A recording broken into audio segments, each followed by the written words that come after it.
Everyone, welcome back to my channel A to Z IAS। I am doctor Riddhi और आज मैं आप लोगों के लिए सेकंड चैप्टर लेके आई हूँ क्लास 6 NCERT ज्योग्राफी का, जिसमें लैटिट्यूड्स और लॉन्गिट्यूड्स के बारे में हम बात करने वाले। सो स्टार्ट करते हैं हमारे आज के लेक्चर से। सो जो ग्लोब है, अगर आपने देखा हो कभी, तो वो एक ट्रू मॉडल होता है अर्थ का। उसका मिनिएचर फॉर्म होता है। मिनिएचर मतलब छोटा फॉर्म, मतलब हम जो ग्लोब होता है उसको अर्थ के रूप में देख सकते हैं।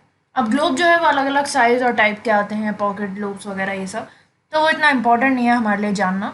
अब जो ग्लोब होता है उसमें कंट्रीज, कॉन्टिनेंट्स और ओशियंस जो हैं वो दिखाए जाते हैं। अब आप लोगों ने ज़रूर नोटिस किया होगा, जैसे ये ग्लोब होता है तो उसके बीच में एक निडल डली हुई होती है और फिर इस तरीके का होता है वो, और यहाँ पे उसका स्टैंड होता है।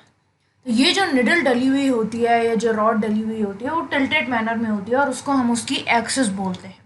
अब दो पॉइंट जो होते हैं ग्लोब्स पे जिसके थ्रू ये निडल पास करती है, यानी कि एक ऊपर वाला पॉइंट और एक नीचे वाला पॉइंट, उसको हम क्या बोलेंगे? ये हो गया हमारा नॉर्थ पोल और नीचे वाला हो गया हमारा साउथ पोल। क्लियर है? एक और इमेजिनरी लाइन होती है ग्लोब पे जो कि उसको दो इक्वल पार्ट्स में डिवाइड करती है, उसको हम बोलते हैं इक्वेटर। ऐसे ही जो हमारा अर्थ है उसको भी एक इमेजिनरी लाइन जो है दो पार्ट्स में डिवाइड करती है, इक्वल पार्ट्स में, उसको हम बोलते हैं इक्वेटर। ये इमेजिनरी लाइन होती है, कोई लाइन ऐसे बनी हुई नहीं है अर्थ। अब जो नदर्न हाफ होता है, यानी कि इस इक्वेटर के ऊपर वाला जो हाफ है अर्थ का, उसको हम बोलते हैं नदर्न हेमिस्फीयर। इसी तरीके से जो निचला हाफ होता है उसको हम बोलते हैं सदर्न हेमिस्फीयर।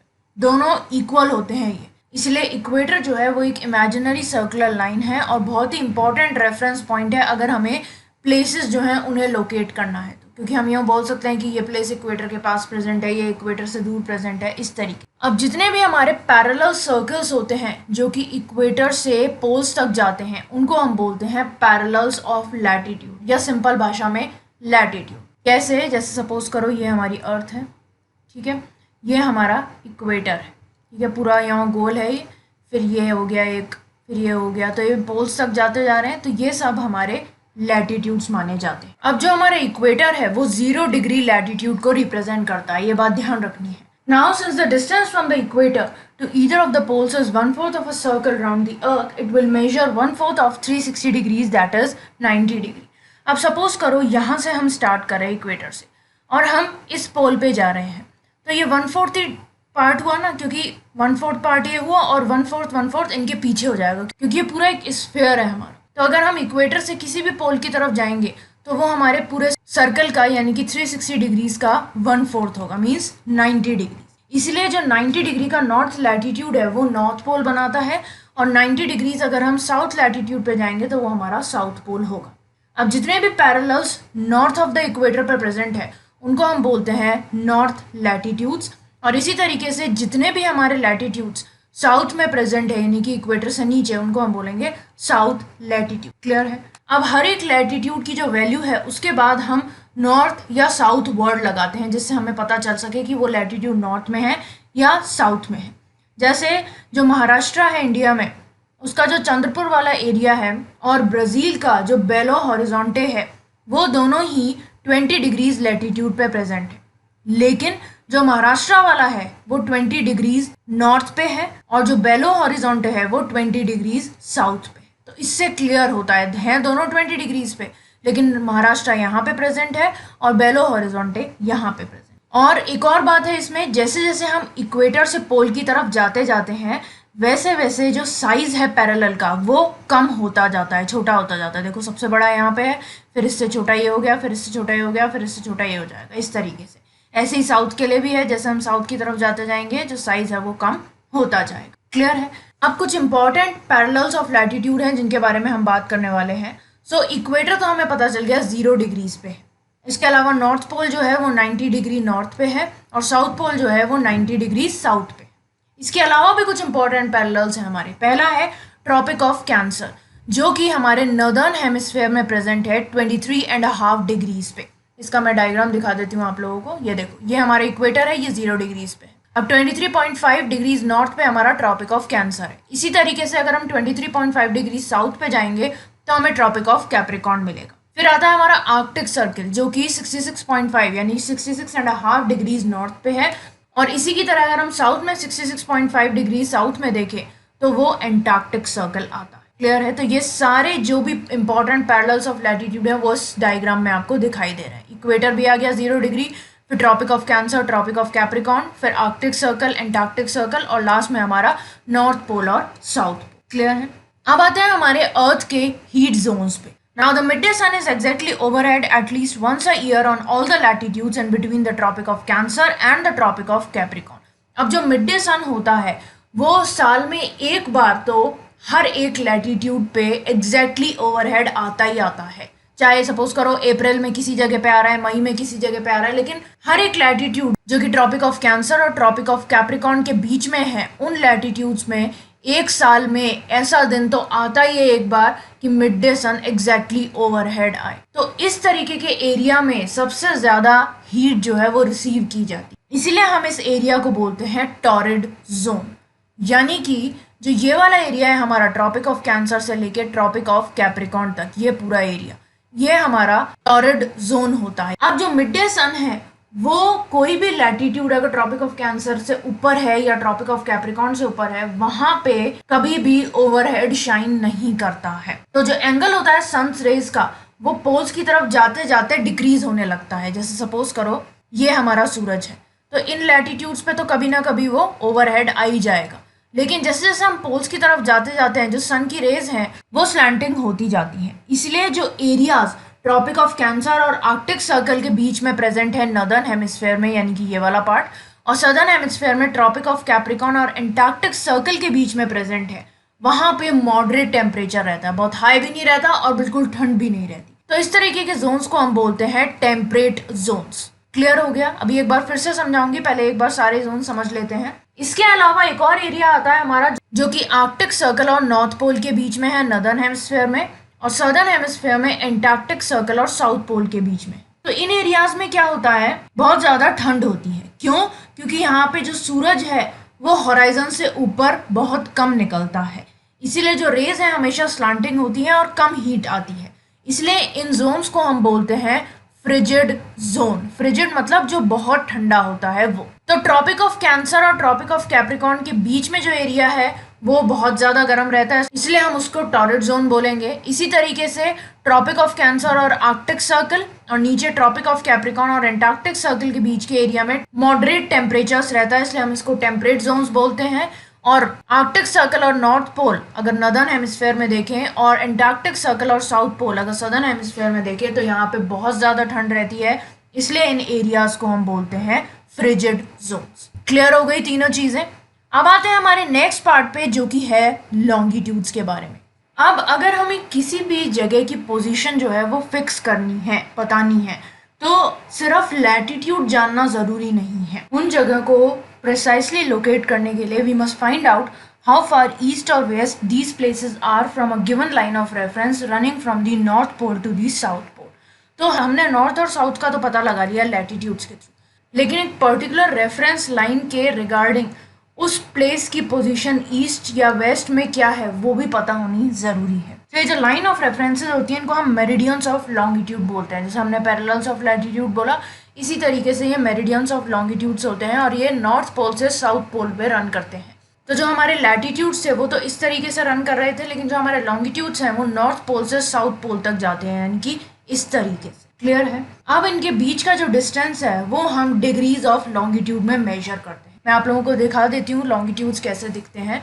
तो ये देखो, ये जो आपको ऊपर से नीचे तक की लाइंस दिख रही हैं सारी, जो कि सब नॉर्थ पोल से अराइज हो रही हैं और साउथ पोल की तरफ जा रही हैं, ये हमारी मेरिडियंस ऑफ लॉन्गिट्यूड है। Now each degree is further divided into minutes and minutes into seconds. अब हर एक डिग्री जो है उसको हम मिनट्स में डिवाइड करते हैं, जैसे 30 डिग्रीज 45 मिनट्स, और जो मिनट्स हैं हमारे उन्हें हम सेकंड्स में भी डिवाइड कर सकते हैं। तो सेकंड्स को हम कैसे लिखेंगे, जैसे 50 सेकंड्स पे है तो डबल डैश आ जाए। तो अगर मिनट होगा तो एक डैश लगाते हैं हम, और सेकंड्स होता है तो हम डबल डैश लगाते हैं। अब ये सेमी सर्कल्स होते हैं, इसलिए जो डिस्टेंस होता है उनके बीच में वो जैसे जैसे पोल की तरफ जाएंगे हम डिक्रीज होता जाएगा और जीरो हो जाएगा पोल्स पे, जहाँ पे सारे मेरिडियंस जो है वो मीट करते हैं। यहाँ जैसे सपोज करो ये वाला और ये वाला मेरिडियन ले लिया हमने, तो यहाँ पे सबसे ज़्यादा डिस्टेंस है, लेकिन जब ये पोल की तरफ जा रहे हैं दोनों तो एकदम कम होता जा रहा है डिस्टेंस और पोल पे जीरो हो गया। चाहे आप नीचे की तरफ देख लो, नीचे की तरफ जाएंगे तो भी यही काम होगा, पोल पे इनके बीच का डिस्टेंस जीरो हो जाता है। अब जो पैरेलल्स ऑफ लैटिट्यूड थे वो हमने क्या पढ़ा था कि जैसे जैसे हम इक्वेटर से ऊपर की तरफ जा रहे हैं, नीचे की तरफ जा रहे हैं, उनका साइज कम होता जाता है।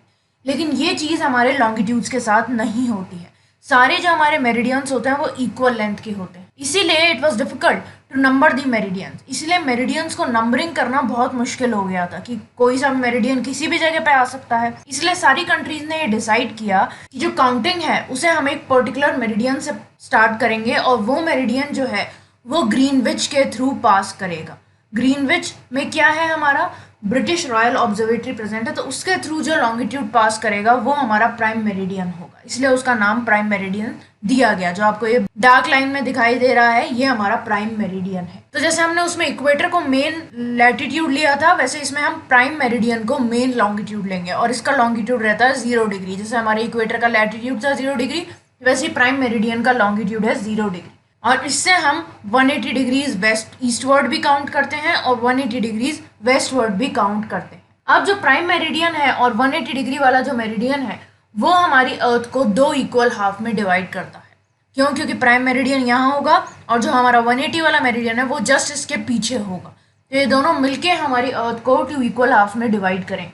अब वो 2 इक्वल हाफ्स कौन से होंगे? ये वाला हमारा ईस्टर्न हेमिस्फेयर हो जाएगा और ये हमारा वेस्टर्न हेमिस्फेयर हो जाएगा। इसीलिए जब हम एक जगह का लॉन्गिट्यूड लिखते हैं तो हम अगर वो वेस्ट में है तो W लिखेंगे और अगर ईस्ट में है तो E लिखेंगे। जैसे हमने नॉर्थ साउथ में NS लिखा था उसी तरीके से। अब यहाँ पे एक बहुत ही इंटरेस्टिंग चीज़ है कि जो 180 डिग्री का ईस्टर्न वाला लॉन्गिट्यूड है या 180 डिग्री का जो वेस्ट वाला लॉन्गिट्यूड है वो दोनों एक ही जगह पे प्रेजेंट है।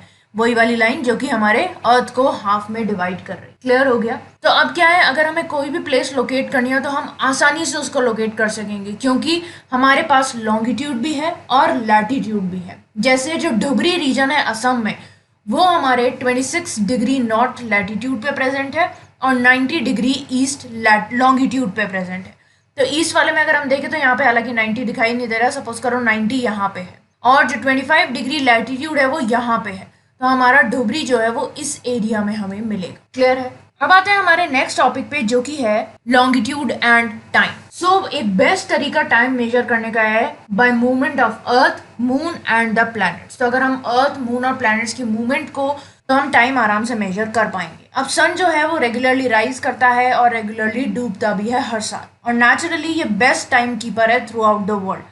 लोकल टाइम जो है उसे हम और कैसे पता कर सकते हैं? जो सन की शेडो है वो जो कास्ट हो रही है, लंबी शेडो आ रही है किसी इंसान की, छोटी शेडो आ रही है, तो उससे भी हम टाइम का पता करते थे। जब पहले के ज़माने में घड़ियाँ नहीं थी तब लोग इसी तरीके से टाइम का पता करते थे कि हाँ अब 2 बज गए, अब 3 बज गए, 5 बज गए, इस तरीके से। क्योंकि जो हमारी शेडो होती है वो नून पे यानी कि दोपहर के टाइम पे सबसे छोटी होती है और सनराइज और सनसेट के टाइम पे सबसे लंबी बनती है। अब जो अभी हमने प्राइम मेरिडियन ऑफ ग्रीनविच पढ़ा उसमें जब सन हाईएस्ट पॉइंट पे होता है स्काई में तो जितनी भी प्लेसेस होती हैं इस मेरिडियन पे उनमें मिड डे या नून रहता है यानी कि दोपहर का टाइम रहता है। अब जैसे जैसे हमारी अर्थ वेस्ट से ईस्ट पे रोटेट करती है तो ऐसी प्लेसेस जो कि ग्रीनविच के ईस्ट में है वो ग्रीनविच टाइम से आगे चली जाएंगी और जो वेस्ट में है वो ग्रीनविच टाइम से पीछे चली जाएंगी। तो रेट ऑफ डिफरेंस जो है उसको हम कैलकुलेट कैसे करते हैं? देखो, सपोज करो जो अर्थ है हमारा वो 24 आवर्स में हमें पता है कि 360 डिग्रीज घूमती है। इसका मतलब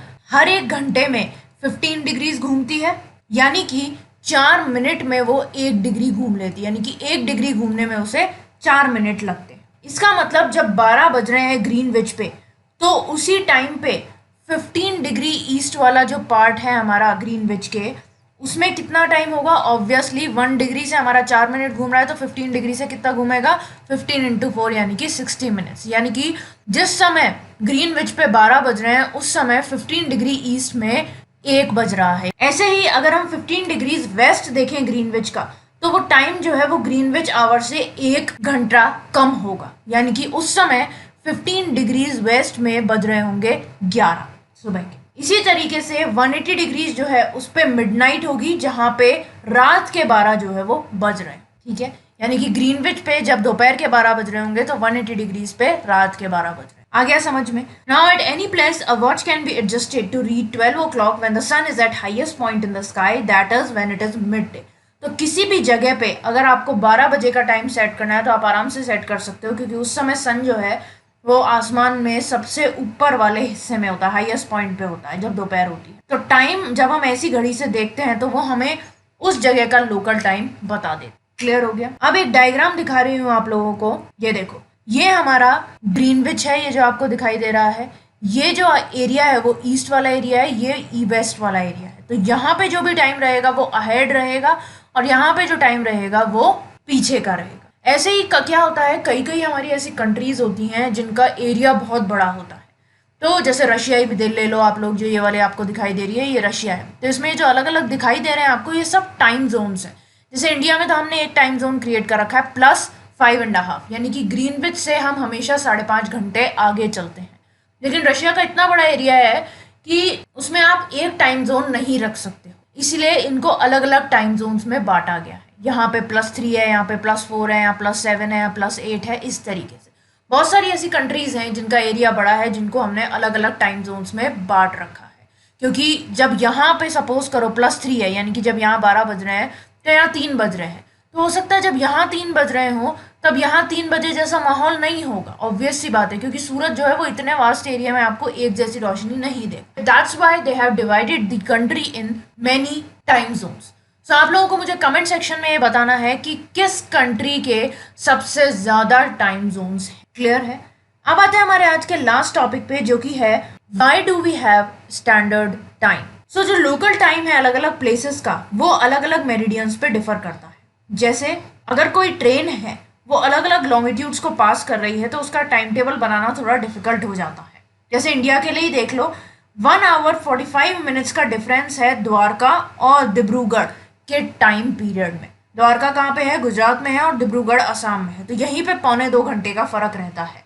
इसलिए ज़रूरी है कि हम लोकल टाइम जो है कुछ सेंट्रल मेरिडियन का हमारी कंट्री का, उसे हम स्टैंडर्ड टाइम लेके चलें। इसलिए इंडिया में जो लॉन्गिट्यूड हमारा 82.5 डिग्रीज ईस्ट से गुजरता है उसको हम स्टैंडर्ड मेरिडियन लेके चलते हैं। अब जो भी लोकल टाइम इस मेरिडियन पे होता है उसको हम पूरी कंट्री के लिए स्टैंडर्ड टाइम लेके चलते हैं, इसलिए हम इसको IST या फिर इंडियन स्टैंडर्ड टाइम जो है वो बोलते हैं। अब ये जो स्टैंडर्ड मेरिडियन है इंडिया का, ये कहाँ से होके गुजरता है? उत्तर प्रदेश में एक जगह है मिर्जापुर के नाम से, वहां से ये पास होता है। तो ये इंपॉर्टेंट चीज है आप लोगों के ध्यान रखने के लिए, कई बार ऐसा क्वेश्चन UPSC में आ चुका है।